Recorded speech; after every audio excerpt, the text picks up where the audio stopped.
2026 July ലോകത്തിലെ ഏറ്റവും വലിയ അട്ടിമറിയിലൂടെ ഇംഗ്ലണ്ട് പുറത്താകാൻ മിനിറ്റുകൾ മാത്രം ബാക്കി. വിമർശകർ ഒരൊറ്റ മനുഷ്യനെ വേട്ടയാടാൻ കാത്തിരിക്കുന്നു, മറ്റാരുമല്ല ഹാരി കെയ്നെ. ബട്ട് ഹാരി കെയ്ൻ എന്ന നായകൻ അവിടെ കളി മാറ്റിമറിച്ചു. ഫോർ ലാസ്റ്റ് 10 ഇയേഴ്സ് ഫുട്ബോൾ ലോകം പറയുന്ന ഒരു കാര്യമുണ്ട്: ഹാരി കെയ്ന് ഭാഗ്യമില്ല, വലിയ മത്സരങ്ങളിൽ അയാൾ പരാജയമാണെന്ന്. ടോട്ടനാമിലും ജർമ്മനിയിലും ട്രോഫികൾ നഷ്ടപ്പെട്ടപ്പോൾ അവർ അയാളെ ട്രോഫി ശാപം എന്ന് വിളിച്ച് കളിയാക്കി. എന്നാൽ ഈ ലോകത്തിലെ കെയ്ന്റെ പോരാട്ടം ഒരു കാര്യം തെളിയിക്കുന്നു: അയാളുടെ കരിയർ പരാജയങ്ങളുടേതല്ല, മറിച്ച് ഒരു രാജ്യത്തിന്റെ എല്ലാ പ്രതീക്ഷയും ഒറ്റയ്ക്ക് ചുമലിലേറ്റിയ ഒരു പോരാളിയുടേതാണെന്ന്.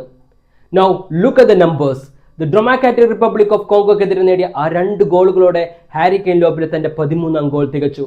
സാക്ഷാൽ പെലെയുടെ റെക്കോർഡാണ് അയാൾ തകർത്തത്.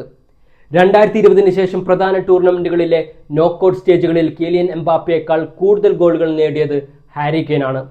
അതുകൊണ്ട് ആ ശാപകഥകൾ നമുക്ക് ഇനി മാറ്റിവെക്കാം. So the curse is unreal but the greatness is. ഇനി തോമസ് ടച്ചലിന്റെ ഇംഗ്ലണ്ടിന് മുന്നിലുള്ളത് മെക്സിക്കോ എന്ന വൻമതിലാണ്. ഇത് വെറും ഒരു ലോക്ക് മത്സരമല്ല, കെയ്ന്റെ കരിയറിലെ ഏറ്റവും വലിയ അഗ്നിപരീക്ഷയാണ്. സോ ഹാരി കെയ്ൻ ഇത്തവണ കിരീടം നേടുമോ എന്നതാണ് ചോദ്യം. Drop your predictions below and follow this page.